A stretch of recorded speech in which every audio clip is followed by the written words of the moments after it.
In this town last night, an Australian television crew was attacked and beaten up.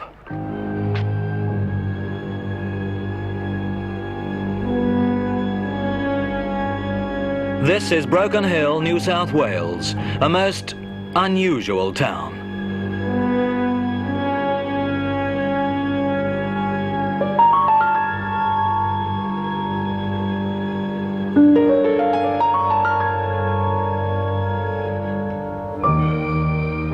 A place of heat and hostility where an outsider's watched thoughtfully. A place apart from Australia, Broken Hill's always gone it alone.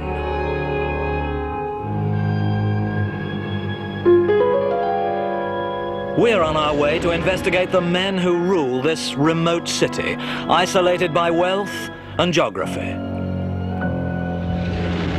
To reach Broken Hill, you cross 700 miles of parched saltbush country, a sort of desert big as France and Italy together. The city stands amid immense distances, long silences.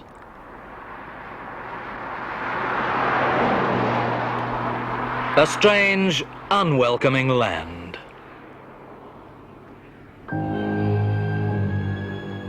And an ordinary outback town of hot tin roofs which receives few visitors. Yet Broken Hill alone took this country off its sheep's back, triggered and financed Australia's industrial revolution. Today it's controlled by trades unions which operate not just a closed shop, but a closed city, a state within a state. For 30,000 Hillites, compulsory unionism's a way of life. People here are not free to take the jobs they like or trade with whom they like. And if they're wise, they'll watch what they say. For every remark's within earshot of this building, known as the Kremlin. The London Dockers leader, Ben Tillett, laid the foundation stone of this headquarters of 18 affiliated unions and their ruling body, the Barrier Industrial Council. The BIC, speaking for the town's 8,000 unionists, decides what'll happen in Broken Hill and what won't. The 45 delegates in secret session. Historic film, this, in its way, for the BIC's never been filmed or even reported before. When it was known we were to watch these proceedings, one incredulous miner told me not even the Queen of England could get in there. But we're in, and as you might expect, discussion within this powerful union enclave is not unpredictable. Increased production is going to kill us. It's going to shorten the life of the line of load. We're going to cut our own bloody throats. That's the last thing we want is increased production. If the mass meeting decides to back up our proposition on shorter hours, and we bog down on shorter hours and have to go before a third party or have to go into fight over shorter hours, we want something bloody dinkum. Big brother of Broken Hill, Joe Keenan, president of the BIC, with the men who control the town. For a free and easy democracy like Australia, the BIC's made some most unusual decisions. Decided, for example, that only men born in Broken Hill, or who've lived here for 8 years, may work in its mines. Decided that married women may not work at all, that door-to-door salesmen are banned, that even Girl Guides Bob a job is competitive work. They've arranged that state laws be ignored, for gambling's permitted and pubs serve drinks at almost any time. Offend them and they can be ruthless, for this council is prosecutor, judge and executioner. Its ultimate weapon, the black ban, means that in Broken Hill you're finished. Such control over everyday life may be unique in a democracy, but here it's so familiar it's a side issue beside the endless struggle with management. Well, they want something, they want increased production. Now, if we fall in the trap of giving them increased production, what's going to happen to all the young people's coming on later on? The mining industry will be worked out a lot quicker. I think the action that this committee should take is let us go for a 9-shift fortnight and let them pay us for 10. You may be getting something. This hour extra that you're going to have on the surface instead of working underground, you're still down in the dust and the dirt. Let us say we'll go for nine days a fortnight, then you've got a full 24 hours of the day up here in the sunlight and the fresh air. And as for putting up a bloody proposition to the mining companies, telling them how they're going to work their industry, let us just tell them what we want, and let them bludgers work out how they're going to work it. That's not our worry.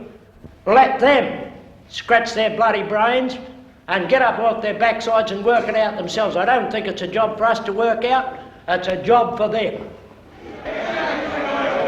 Where's fucking Keane? One reason I didn't see the can up there. The BIC's authority is most obvious on Badge Show Day. Every 3 months, each miner, each trade unionist in Broken Hill must wear his badge and pass before his shop steward standing guard.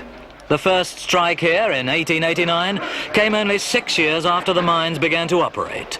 Today's management and today's miners have inherited a memory of appallingly inept labour relations, of stupidity and avarice which, before the war, was usually on the management side. Today, the worker is boss.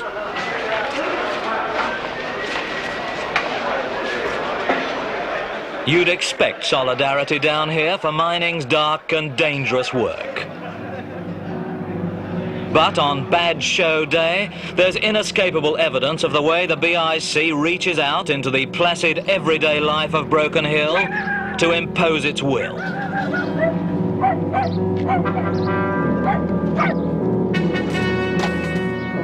Every worker, but everyone, must wear his badge. Even newspapermen who came to interview me had to be properly dressed.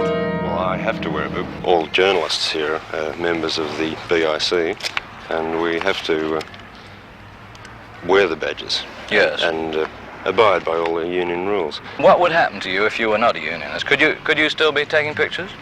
No, we couldn't. You couldn't even work? No. We'd have to have a day off.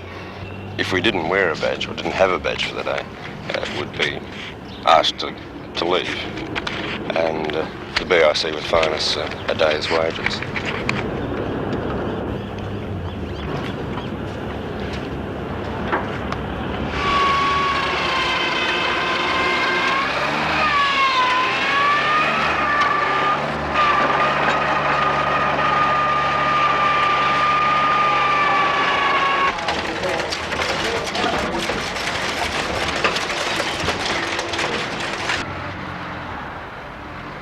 Only rarely is the BIC challenged.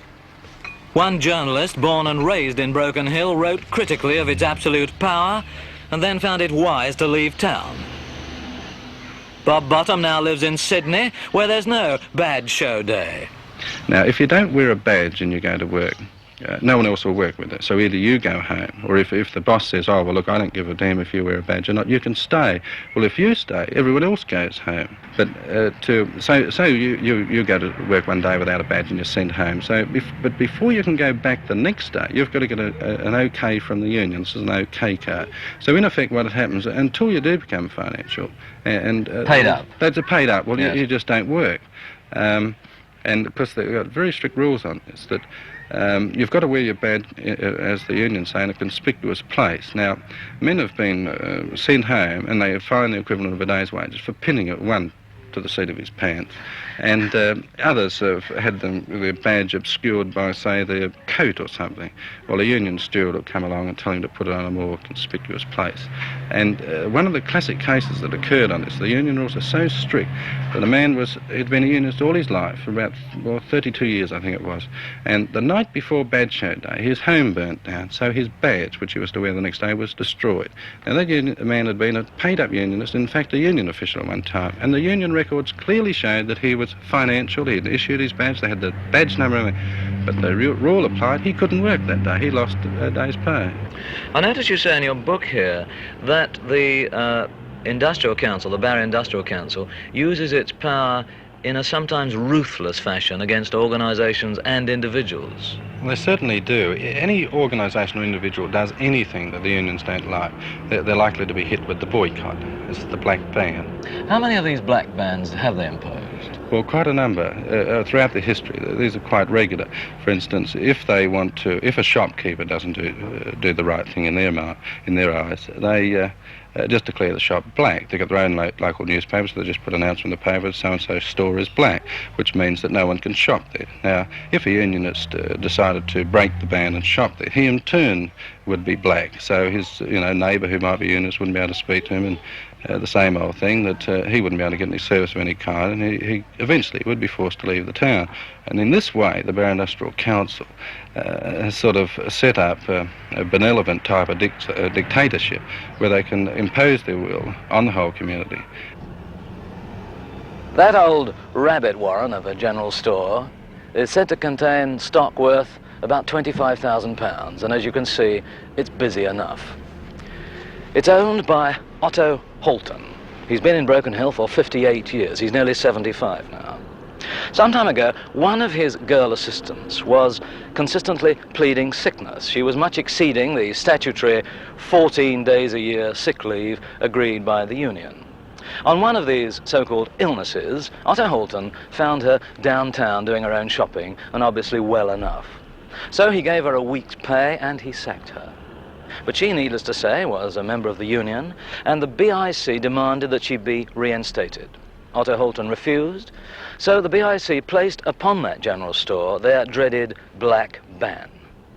Pickets were posted outside to make sure no unionists shopped there, and Otto Holton's business was reduced to a trickle. He only opened for 4 hours a day. That situation went on for 8 months. The union demanding she be re-employed, Otto refusing, and at the same time gaining quite a bit of public sympathy because he'd been here so many years and he was a straight man, he was a good storekeeper. So, because of the strike pay the union were paying out, they were displeased as well. And they came to a face-saving solution. He did not re-employ the girl he'd sacked, but he employed her sister. The black ban was removed.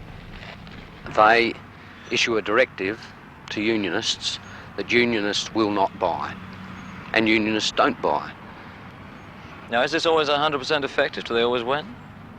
Yes. There's no way around it. There's no way around this other than at a mass meeting of unionists, and they are the only ones who rescind it.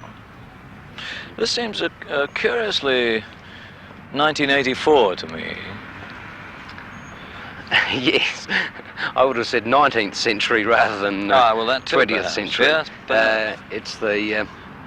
it's a paternalistic form of government, and facetiously they refer to the BIC headquarters as the Kremlin.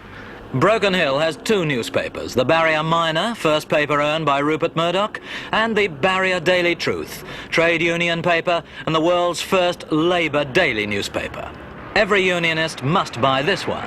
Employers automatically deduct its price from pay packets and send in the money. And if they don't want to be ground down, advertisers must buy space, as directed by the BIC.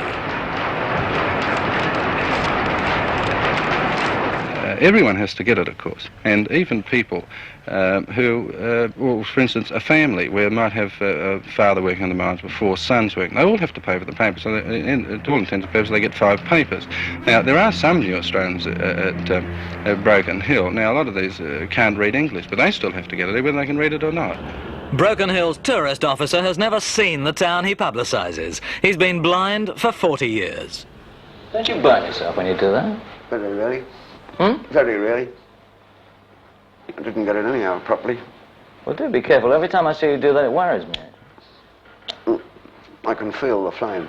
I should think so. Incidentally, everyone here has to take the union paper, the Barrier Truth. Do you have to take it? Yeah. That's right. I have to take it. But you can't read it? That's right. I also have to belong to the hospital fund, and yet as a blind person I'm entitled to free hospitalisation and medical treatment. But because I'm a unionist I have to belong to the hospital fund. So I have to pay the subs into that. It doesn't make sense, but on the other hand it's part of the price you pay for being in a secure, position in a town that's everything is reasonably secure in. I mean, very few people get sacked here, you know. You've got to be extremely naughty before the boss can sack you. Frank Bridgewater, born in Kent, must promote this curious town and reflect its unreal rule. I mean, if the policeman comes here and makes a damn nuisance of himself and arrests a few miners for being drunk, he gets moved away from here very smartly. Does he? Oh, yeah. For instance, our hotel's open on a Sunday morning from 10 o'clock till 1:30. Yeah. Now, you don't go into the front door, you go in the back door. So that, in effect, the hotel is not open at all. The police are told to leave us alone. But the BIC lay down a ruling that we are not allowed to leave our motor cars or bicycles outside that hotel. In other words, you don't make it obvious that there's a crowd of men in there drinking. And if you do leave your motor car outside that hotel and a member of the BIC happens to spot it, you'll get chatted. What's that mean? Get chatted? Yeah. Well, you'll get told that, you know, this isn't playing the game properly. You mustn't leave your motor car outside a hotel on a Sunday morning. You get ticked off? Yeah, get ticked off. That's right. But, I mean, from your point of view, you can't advertise to tourists, come to Broken Hill, we flout the laws of New South Wales. I don't have to, because everybody knows it. Sex crimes and this kind of thing are very, very few and far between in this town. I think there's only been one murder here that I can remember in the last 20 years. Well, they can't boast like that per capita population. Are you saying that if the pubs are open longer and you can gamble, it's freedom, that you're not going to go out and rape somebody? Yeah, in effect. Really? You've got something to do, haven't you? Something else to think about. Yes, there is a shortage of things to do and think and read about up on the hill. An unlovely place of searing heat and hot tin roofs on which you can slow grill a chop, or hear the year's 9 inches of rain crashing down in a couple of storms. Despite its wealth, Broken Hill's never lost its Wild West look, never worried about smart homes. These are just places to sleep for social lives elsewhere. I don't believe their fathers are too concerned about fighting for $1 more, an hour less, whatever the local papers say. I suspect it's the means that gives the satisfaction, not the end. And pleasure comes from these regular convivial rituals when brothers get together and address each other. And then we'll have the report from the delegates that went to that conference with the water board, and from there on then you can make some decision. There's a sense of fulfillment in this formal minuet in preaching to the converted. Subconsciously, they're just here for the performance, if not the script. The representation made by the delegation from the Barrier Industrial Council and affiliated unions during the conference with the board on the 30th April 1970, respecting the applicability of the subject judgment to the Broken Hill Alliance, have received careful consideration. The BIC authority is so complete that these men submit to its discipline automatically. There are no wildcat strikes in Broken Hill, no backsliders, no rebels. They're submissive, regimented, but rich. For miners can earn £70 a week, though the average is about 40. They're well looked after. They've had a 35-hour week here for half a century. And this is the only Australian field where unions insist 2 men shall operate every piece of machinery, however small. Broken Hill's the world's richest silver-lead deposit. Its 4 mines have surrendered 2 million tonnes of minerals in only 87 years. That's £750 million worth, and there's much more to come. For those who mine it and enjoy high pay, low hours and lifetime security, there is a private price to pay. A little liberty, some personal freedom, an acceptance of this closed city's fear of any outsider, particularly a POM. Now, marrying a Broken Hill girl meant that you were okay locally, you were accepted? Not necessarily. The only way that I could join the mine was to join a union that I would be acceptable on the mine. Yeah. In this case, it was the Federated Engine Drivers Union. To belong to the union where the contract workers, which is the WIUA, I had to have 8 years on the electorate roll, which meant I had to be 28 before I could be a member of this union. When you were underground for a long time, they sort of just referred to him as a poem for ages and ages, Yes. and then Peter the poem, and Then after Pete. a few years, then Pete, you know, but it took, you know, 3 or 4 years for this to happen. It takes you some time to be really, truly accepted here. Although, when you look at the names underground, there's Incorporation, the Trevelyan's and the Trevorrows, they're all cousin Jacks. Yes. You get a great smattering of these people. Yes, Yeah, even Joe Keenan comes from Yeah, Cumberland. Does he? Yeah. Are you still a unionist? No, not anymore. So- Because I have my own business. You're a boss. Well, I'm a company director. I have my own company. This is it. Now, how do you work in with the unions here? We try to work in with them as well. Anybody that has a business, particularly a small business in Broken Hill, tries to work in every opportunity with the unions, because the unions can make it very hard for him. We'll just say, for instance, that I have an employee who has a real gristle on me for something. And if I take a dislike to him and say, oh, I'm not going to do this, I'm not going to do the other, and he takes it to the union can say, right, we'll declare you black fella, and that's it.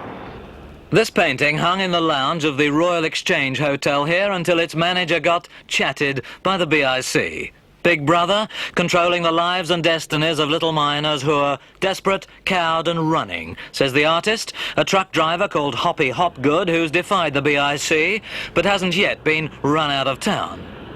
Aren't you frightened, actually, that you might have suffer physical violence, that somebody's going to lay in wait for you when you're walking home one night?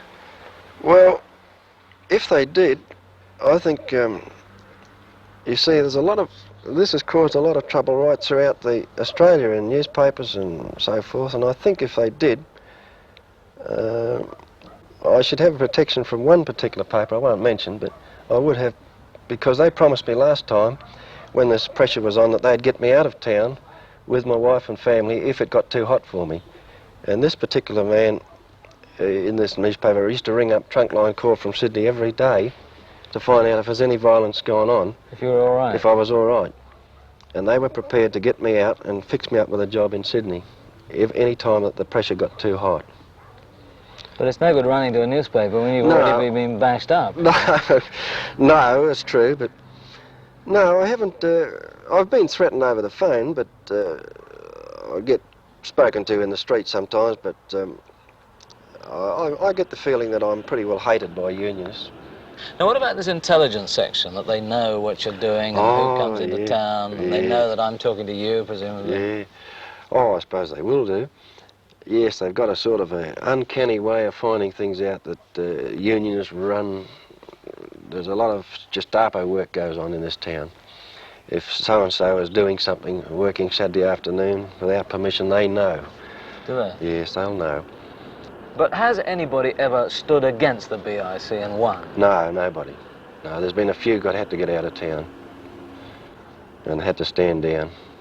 Oh, I don't for 1 minute think they'll ever beat them. I think it's impossible. I think they'll eventually either beat themselves, but I don't think any one individual ever beat them. They're too strong. A door-to-door sociological survey was to be conducted here in Broken Hill the other day by some 40 students from the Sydney University. This was, I read in the local paper, a study covering geological, geographical and human behavioural aspects of the Broken Hill region. Well, a serious and admirable field trip, you might imagine, organised by the university and a compulsory part of the students' course. However, the university made one mistake. And as a result of this mistake, all 40 students were sent packing right back to Sydney without having knocked on a single door to any effect. The mistake they made was that they did not ask permission of the BIC. The BIC doesn't want strangers and out-of-towners knocking on doors, prying into facts and figures around Broken Hill. And what the BIC doesn't want doesn't happen. Now, one of those bewildered students, a 3-year student majoring in economics, has written a letter of protest to the trade union paper here, the Barrier Daily Truth, and it's printed in full. If I may interpose, this rather anemic and amateurish little paper, its sale is compulsory, its advertising is often obtained under threat, but to its credit, it does seem to be absolutely fair. I've talked to representatives of the Mine Managers Association, and they say that even at the height of a strike, when hostile feelings are running strong, any statement of theirs is printed in this miners' paper, in this trade union paper, in full and unedited. Now that's an example that many much more significant papers could well copy. So full marks for the Barrier Daily Truth.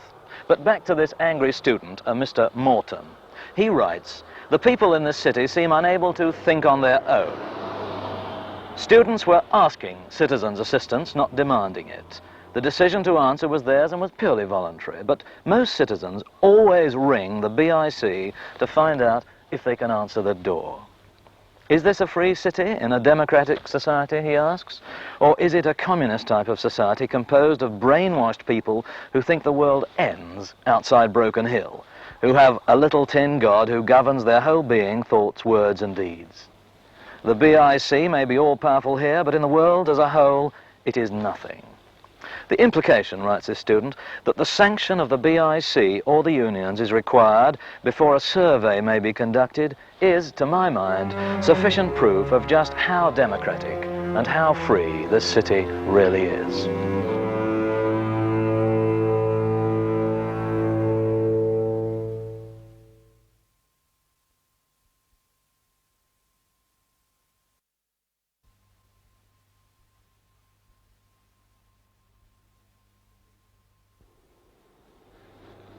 This lush Elysian spot is, surprisingly enough, Broken Hill's jail.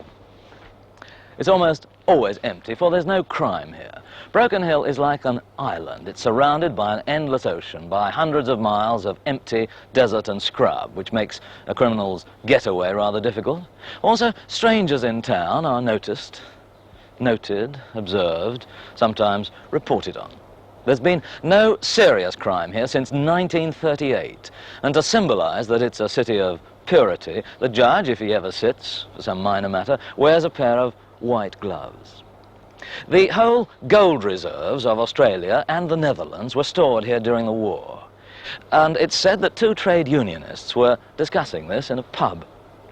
One of them said what an honour it was that such a treasure should be stored at Broken Hill. But the other one was less certain, and he said, "Now wait a minute, what happens if the Japs invade and try to get up here?" And the other one said, "Don't you worry about that, mate. The BIC would never permit it."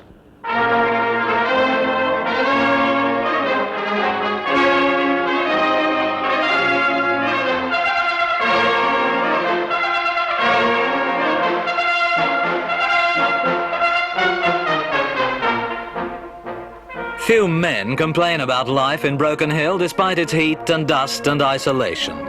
Like most of Australia outside the cities, social life's designed to satisfy the man who works with his hands. In true mining tradition, there's an uproar of bands. And as you might expect, Joe Keenan's also president of the Musicians' Union and blows his own trumpet in the BIC band. The boys in the band, like all men here, are doing very nicely, thank you. Drawing high wages for short hours, enjoying a month's free holiday at the seaside with their families each year on full pay, with 3 months off after 10 years. They're in work for life, protected from the sack, cocooned by union power, and refreshed by an endless Niagara of unusually strong beer in pubs they boycott if the price goes up. There's air conditioning inside and a new car outside, a 2-up game and a betting office, and in the clubs, rows of one-armed bandits, those ever-hungry pokies. It's not a bad life for an unimaginative man who'll conform, who gets along by going along.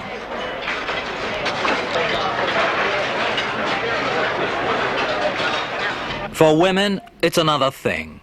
If you're married, the BIC will not permit you to work.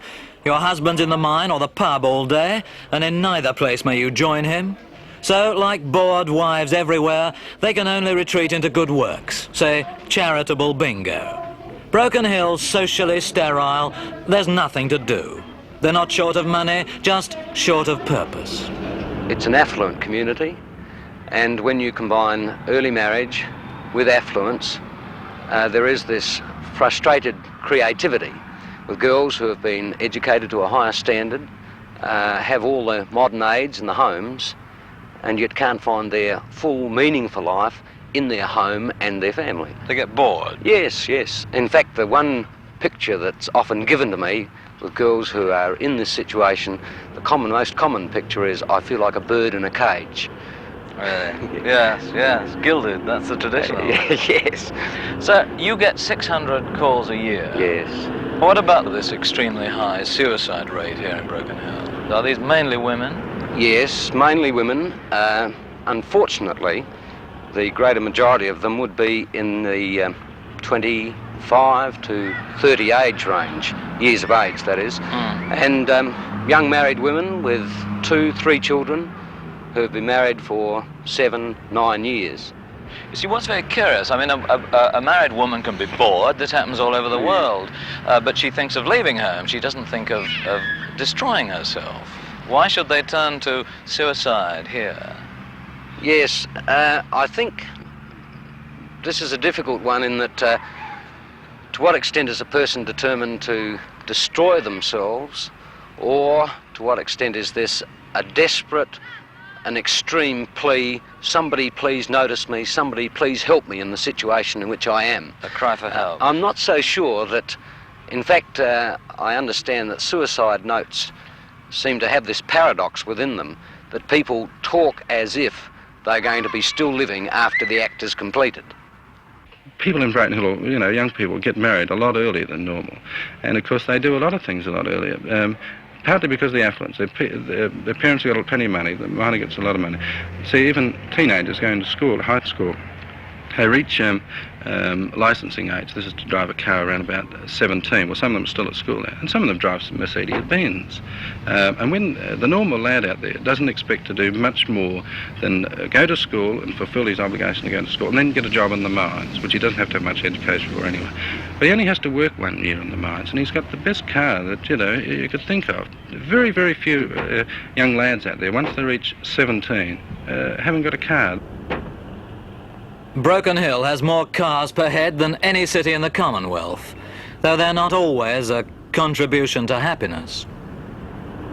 Rhonda Reed, a 21-year-old secretary, married Bruce Jensen here the other day, and after the jolly ceremony they set off to drive to their honeymoon down in Victoria, some 200 miles to the south. She was driving while he slept. Just 73 miles south of Broken Hill, the car skidded off the road, overturned. She was thrown out and killed. She'd been married. She'd been Mrs. Rhonda Jensen, exactly 7 hours.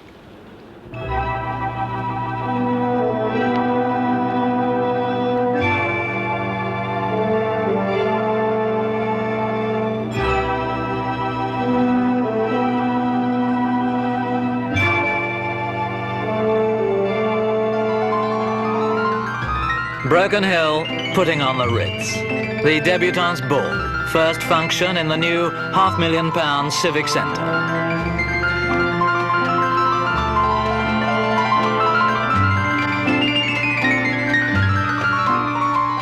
The Mayoress, Broken Hill's First Lady, and Alderman Dial, at £2,000 a year, the highest paid mayor in the state, receive a procession of overwhelmed Debs and their positively petrified escorts.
Australians are said to be the world's last free men. But here, in small and important ways, they are not free at all. Three situations have made the BIC so cocksure. Broken Hill's isolation, hundreds of miles from anywhere, the mine's selfish management in the first half-century, and the determination of miners to resist outsiders, to keep this wealth of wages to themselves. Broken Hill grew into an outpost in a harsh land so vital to Australian economy that, as long as the ore and the profits kept coming, state and federal governments left the unionists to themselves. So a way of life, a way of power grew up with that curious contempt for outside authority which fascinates and outrages other Australians. Behind these hard men, there's a hard history. Joe Keenan's predecessor as president of the BIC, Shorty O'Neill, known locally as His Royal Shortness, once told the mine managers, "You may supply the money, but we supply the widows and orphans." They work in parties of 4, and in many instances they work together for 15, 20 years. These men continue this mateship far beyond work. They go to the clubs and the pubs after work. They go fishing together weekends. They spend their holidays together. I remember one man telling me that, you know, after a while, these blokes become like your brothers. Yes. And there is this strong, deep concern for each other, so that when a miner is killed underground, all miners miss a shift, and a black flag flies at half-mast on top of the Barrier Industrial Council headquarters, and the whole city feels this. And it is a reminder to the wives that their husbands are not far away from possible death. Mr. Chairman, Keith, fellow workers, I've known Keith all the long years he's been on Zinc Corporation. He's been here a little over 33 years, members. In those 33 years, he was always dinkum. I, on behalf of the Barrier Industrial Council and all the workers in Broken Hill... Keenan may be the most significant man here, but he still earns his living down the mine where they're all just workers. Though, let's face it, Joe's much more equal than the rest. On behalf of all the workers in Broken Hill, a long and happy life in retirement. After 33 years in the mine, a wallet and a cheque from management. From his mates, a handshake to show traditional unity and friendship. One needs to have an appreciation of the days from which this came, the early days of mining in Broken Hill, when miners worked under appalling conditions for appalling wages. Men struggled to earn just an adequate living. This is the start of mateship, really, I suppose, is it? Yes, They were yes. dependent upon you. Yes, there were men, you see, in the big strike in the 1920s, the men went on strike for 18 months, and people literally starved. Men went to jail. The army and the police were imported into the city, and it was a difficult and a trying time. And this was the origin of the strong opposition of the unions to management. They were the days of militant unionism. The man who faces such militants, president of the Mine Managers Association, John Liebelt. We find that if the BIC is properly conducted, that they control the unions, and after all, we want unions to abide by the agreement, where the clauses and the conditions of work are quite clearly laid down. And we think that if the Barrier Industrial Council control that agreement as it should be, the working conditions should continue to be satisfactory for the men. Now, the 3-year agreement is coming up again shortly. Yes, the 3-year agreement is due for negotiation latter part of this year. And they're obviously going for shorter hours and presumably more money. Yes, we haven't received their log of claims yet, but we understand that they're looking for more annual leave, more money, and most importantly, shorter working hours. Whereas, in fact, now they have the shortest working hours of any miners in Australia, and as far as I'm aware, in the world. So they'll now go for 30 hours. I presume that they'll go for 30 hours underground and 35 hours on the surface. That is a reduction of 1 hour per day. Now, how are you going to handle that kind of demand? What's your reaction? Well, we think this is just not on. Now, aren't you daunted in dealing with something like the BIC? Because here you've got, it's not just a closed shop, you've got a closed town. Even your own private life presumably can be affected by the BIC if they want to close shops, send people out of town, stop people working. Yeah, so we're concerned with the management of the mines, and in this regard it's our right to manage, and this is what we do. Because here, the history of Broken Hill is that antagonism does spill over, it seems. It doesn't remain here, it spills over into the town. Yes, it does spill into the town, but we realise that there is a hostile feeling there, but we can't observe it.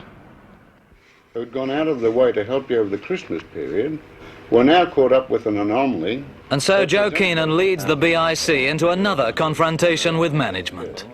So therefore they had no say in the matter, they just arrived back from holidays. We're asking you to reconsider this matter again, because we feel it's an injustice to these men, and they've missed out on qualifying ships. But after all, we operate under what we call our Bible. It's this industrial agreement here. The agreement says that he must work that day or have an acceptable excuse. Now, I'm wondering whether you think that being on strike is an acceptable excuse. We feel this is where the reasonable excuse comes in. Born in Cumberland, Keenan came to Broken Hill as a child. Tough, amiable until crossed, but straight and patently honest.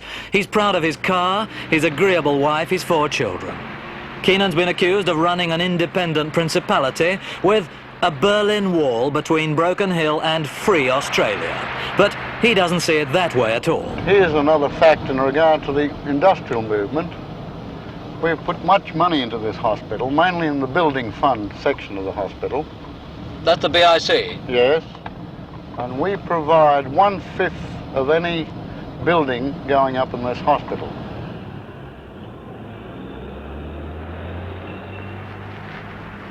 Travelling to his home in the presidential Jaguar, I was wondering about those 3 Australian television men beaten up last night and now taken from hospital back to Sydney and safety.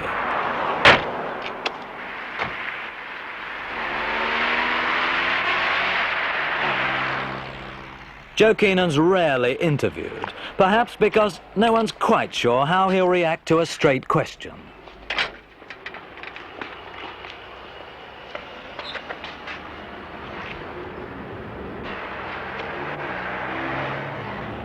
As the president of the BIC, you are, in effect, the boss of Broken Hill.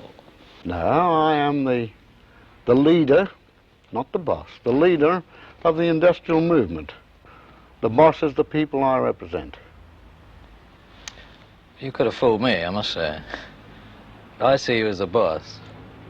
Other people do too. How extensive is your authority in the BIC? What can you do?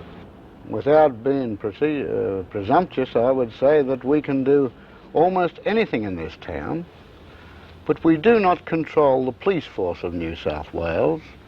Metropolitan Press have said this many times, that we control the bookies, the police, other organisations. We do not. This has been a fallacy for so many years that we stand over the police and we tell them to do this and tell them to do that.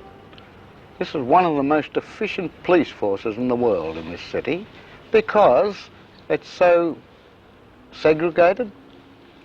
It's a small police force. They know who's coming here, who's going out, everything occurring in the city within minutes. Also, they've got to live here and they're not going to take on the BIC. No, I disagree. We've had people here who did take on the BIC. And where are they living now? Well, I don't know. We cannot stop you from earning your daily bread. Well, you can, actually. No, we can't. The industrial movement can't. You can go there. If the boss wants you to go there and get your livelihood there, that's okay. We can't stop you, but what do? The other avenue is open. When you go there, who has flouted the wishes of the trade union movement in Broken Hill, we won't work with you. So you have an industry of 2,000 or 3,000 people that arrive there at 8 o'clock tomorrow morning. One person won't agree, won't obey. He works on his bloody own, if the company wants him. The rest go home, and they will not return till this person has, well, he got to toe the line. What happens to someone who doesn't wear their badge on badge show day? They just won't work. Now, do you think this is why the ABC crew got bashed up?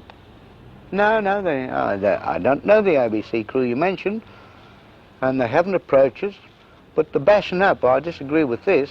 They may be not accepted, but I'd be very interested to learn if some particular people come to Broken Hill and disagreed with our setup and were bashed up. These chaps got bashed up. I think one's in hospital, and they've gone. I think they've gone now. Well, as a vice chairman of the hospital board, I shall look into this matter, and I'll make sure about my facts first. But if this thing occurred, we will go right into this matter, because this is not the Broken Hill way of thinking. In the hotels and clubs or wherever I go in this town, I know there's people, there's always disagreement somewhere, and I appreciate disagreement. But I don't want vicious disagreement where they want to fight. But you've got a few enemies amongst your own unionists, I know haven't you? this. And I won't step aside from enemies. Whether they want to talk about it or fight about it, I won't step aside. But if it comes to fighting, I'll fight for the things I believe in. And I hate the thought that people are going around and saying that the trade union movement is weak, or we're standover bullies, and there's bastardry going on somewhere. I hate this thought. Yet you see, as president of the BIC, to a lot of people, you are big brother. Yeah, and to a lot of people, I'm a big bastard too. What you've got here is not just a closed shop, you've got a closed city. Yes, well, maybe you could refer to Broken Hill probably back to the Roman times, a walled city. I mean, you discourage anyone from coming here to try and work, would you not? No, not at all.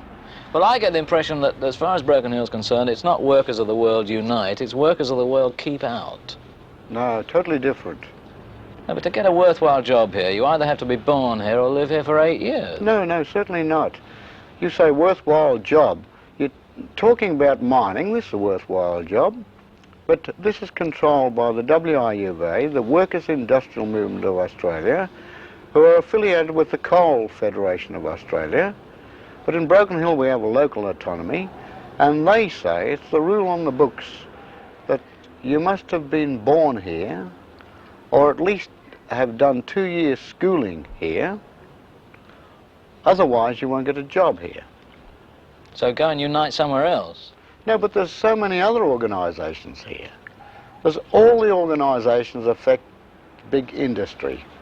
The AEU and the FED and the Boilermaker Society. These people, if there's no one on their books at a certain time, people can come into this town and get a job on the mines. Just in the same category as I stand on the mines. But I never think a B group standard will ever arrive again, where outsiders can come in and take the job away from my sons, or your sons, or the kids of this town were born, reared, and still live here. And another thing, I'm very proud of this too. There is no colour bar in this town, none at all. That's because there aren't any coloured people. Yes, there are. Very few. We have probably the best community of Europeans in Australia, with Italians, Greeks, Yugoslavs. But they're not very coloured. Maltese, our own Aborigines. Yes. In the last few years, we've done so much to help our own Aborigines right here, to work alongside us in the mines, to come down and work with us. And we've these people working in the mines now. That's why I say there's no colour bar here. We don't ostracise colour at all. All we do is try to protect the town for the good of our kids in the town. And no matter what colour they may be, creed or nothing counts in our industrial movement in Broken Hill. But if you go wrong with the BIC, if I go wrong with you, then I just don't work here. I just as well leave. Leave, yes. So this boycott is an irresistible weapon, really. No one can stand up against it. Not in this town. We ask our people in the industrial movement not to support people who are in bitter opposition to us over some particular argument. This occurred with the great Woolworth venture here. Woolworth stores in Australia, multi-millionaire stores, came to this town. Another great multi-millionaire store, Coal store, came into Broken Hill. I understand they're situated throughout Australia, but they came here and they made some dictate somewhere or some decision by the board that they would not support the workers' paper, the Barrier Daily Truth. We've always said there's room in the town for two papers, the Barrier Daily Truth and the Barrier Miner, owned by the Murdoch Syndicate. But we've always said we're not in opposition, give us a fair go, and you carry on your business. But the great Woolworths interest came here. They said we'll give full support to the Barrier Miner, none to the Barrier Daily Truth, the workers' paper. The Barrier Industrial Council and the affiliated organisations dealt with this matter, and they said, very well, fair enough.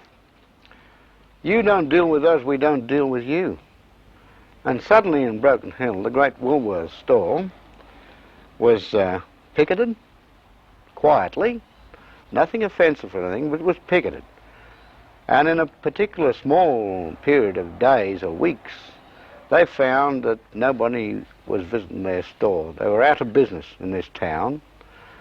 So the general manager came to Broken Hill and met BIC and met Shorty O'Neill.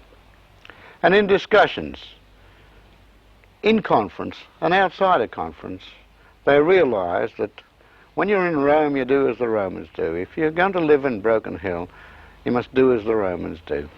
So finally they agreed to what we'd always asked for, half share of the business. This was arrived at with the great Woolworths Combine. It's just one instance of not the power of Broken Hill, but I'd say the sensible thinking of Broken Hill. Have you ever known anyone defeat the BIC? No, not in my lifetime. It's impossible to think of, isn't it? To my way of thinking, yes. Well, you live in Broken Hill, and due to isolation, it is a walled city, industrially. So when you come here, you live as we do.